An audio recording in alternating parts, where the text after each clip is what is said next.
In this video, we're going to talk about something that destroys more trading accounts than any strategy ever could: emotions. If you don't master your emotions will master your trading. Let's talk about how to take control. Step 1.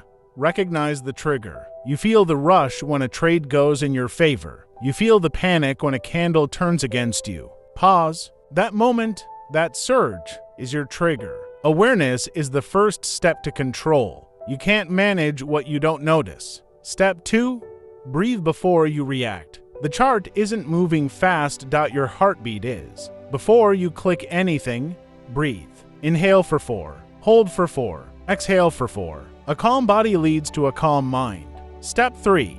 Have a pre-planned response. When emotions rise, your logic drops. So don't make decisions in the moment. Decide before the trade, not during. What will you do if the trade hits your stop loss? What will you do if it spikes in profit? Plan it. Follow it. Don't fight it. Step 4.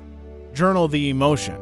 You don't just journal trades. You journal your mind. Write down what you felt and why. Were you angry? Tired? Desperate to win?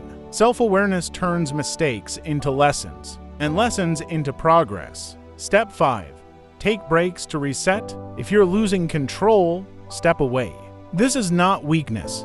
This is wisdom. Even the best traders pause when their minds aren't clear. The market will always be there, but your capital won't be if your emotions run wild. Trading is 90% psychology, 10% strategy, and that 90% starts with you. If you want to be a profitable trader, first become a disciplined one. Subscribe for more mindset wins. Hit that subscribe button, turn on notifications, and come back every week to build the mindset that builds results.